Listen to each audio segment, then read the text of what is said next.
Selon la Bible et le Coran, il y a certains attributs et prérogatives que seul Dieu possède. En d'autres termes, un homme ordinaire ne peut pas posséder des attributs et des prérogatives que seul un être divin peut posséder. Si donc le Seigneur Jésus affirme posséder des attributs et des prérogatives que seul Dieu peut posséder, alors nous sommes amenés à conclure que Jésus a démontré qu'il avait une nature divine. Qui est le premier et le dernier? Selon le Coran, Allah est le premier et le dernier. Nous pouvons lire cela dans la sourate 57, ayat 3. C'est lui le premier et le dernier, l'apparent et le caché, et il est omniscient. Selon la Bible aussi, Dieu est le premier et le dernier. Nous pouvons lire cela dans Ésaïe, chapitre 44, le verset 6. Ainsi parle l'Éternel, roi d'Israël et son Rédempteur, l'Éternel des armées. Je suis le premier et je suis le dernier, et hors de moi, il n'y a point de Dieu. Alors, un simple prophète peut-il affirmer qu'il est le premier et le dernier? Certainement pas. Et pourtant, c'est ce que Jésus affirme dans le livre d'Apocalypse, le chapitre 1, le verset 18. Je suis le premier et le dernier, et le vivant. J'étais mort, et voici, je suis vivant au siècle des siècles. Je tiens les clés de la mort et du séjour des morts. Qui peut pardonner les péchés? Selon le Coran, Allah seul est capable de pardonner les péchés. Nous pouvons lire cela dans la sourate 3, ayat 135.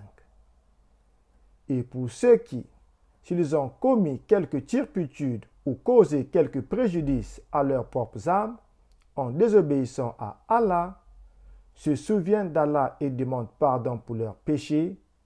Et qui est ce qui pardonne les péchés sinon Allah, et qui ne persiste pas sciemment dans le mal qu'ils ont fait? Dans la Bible, les Juifs aussi ont reconnu que Dieu seul est capable de pardonner les péchés. Nous pouvons lire cela dans Marc, chapitre 2, le verset 7. Comment cet homme parle-t-il ainsi? Il blasphème. Qui peut pardonner les péchés si ce n'est Dieu seul? Alors, un saint prophète peut-il affirmer être capable de pardonner les péchés? Certainement pas. Et pourtant, c'est ce que Jésus fait dans Marc, chapitre 2, les versets 10 et le verset 11. Or, afin que vous sachiez que le Fils de l'homme a sur la terre le pouvoir de pardonner les péchés, je te l'ordonne, dit-il au paralytique, lève-toi, prends ton lit et va dans ta maison. Qui est notre juge final? Selon le Coran, Allah est notre juge final. Nous pouvons lire cela dans la sourate 22, ayat 56 à 57. La souveraineté ce jour-là appartiendra à Allah qui jugera parmi eux. Ceux qui auront cru et fait de bonnes œuvres seront dans les jardins du délice. Et quant aux infidèles qui auront traité nos révélations de mensonges, ils auront un châtiment avilissant. Dans la Bible, il est écrit, dans le psaume 9, les versets 8 et 9, « L'Éternel règne à jamais.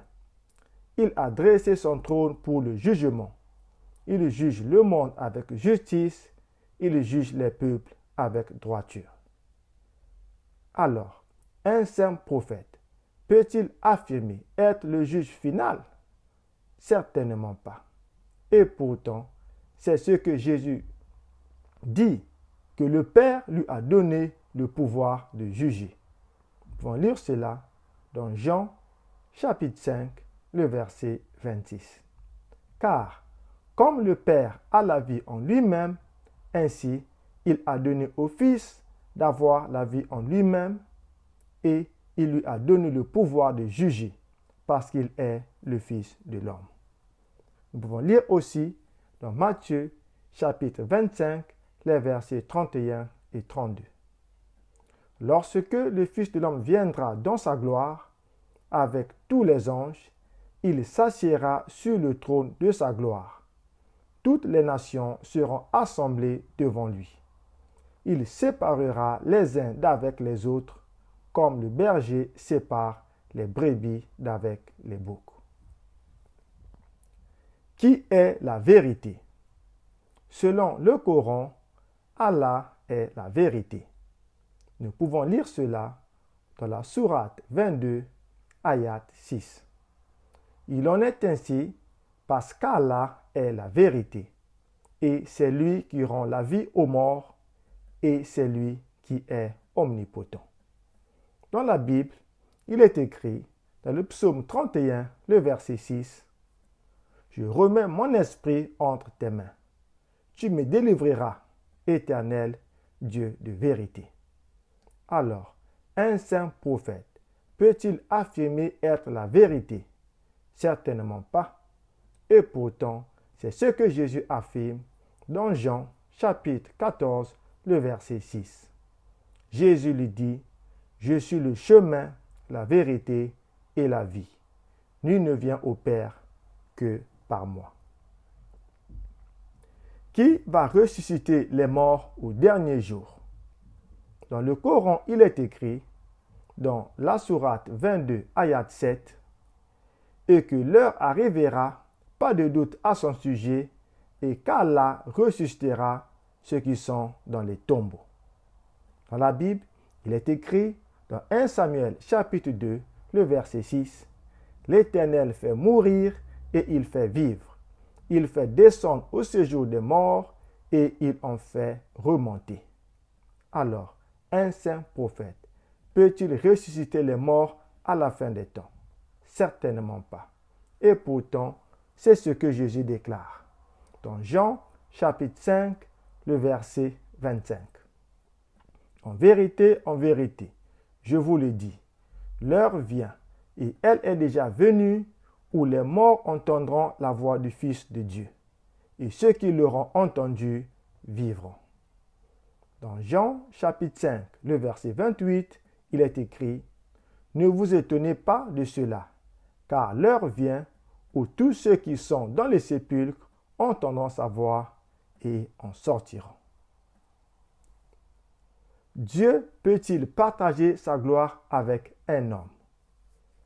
Dans la sourate 57, le verset 1, ayat 1, il est écrit, « Tout ce qui est dans les cieux et la terre glorifie Allah, et c'est lui le puissant, le sage. » Dans la Bible, dans le livre du prophète Ésaïe, le chapitre 42, le verset 8, il est écrit, « Je suis l'Éternel, c'est là mon nom, et je ne donnerai pas ma gloire à un autre, ni mon honneur aux idoles. » Alors, un saint prophète peut-il partager la gloire avec Dieu? Certainement pas. Et pourtant, c'est ce que Jésus dit dans Jean chapitre 5, le verset 23. « Afin que tous honorent le Fils comme ils honorent le Père. Celui qui n'honore pas le Fils n'honore pas le Père qui l'a envoyé. » Nous pouvons aussi lire dans Apocalypse chapitre 5, le verset 13. « Et toutes les créatures qui sont dans le ciel, sur la terre et sous la terre, sur la mer, et tous ceux qui s'y trouvent, je les entendis qui disaient, à celui qui est assis sur le trône et à l'agneau, soit la louange, l'honneur, la gloire et la force au siècle des siècles. » De ce qui précède, nous pouvons affirmer que le Seigneur Jésus, en plus de sa nature humaine, avait bel et bien la nature divine, au même titre que le Père et le Saint-Esprit. En d'autres termes, Jésus est Dieu.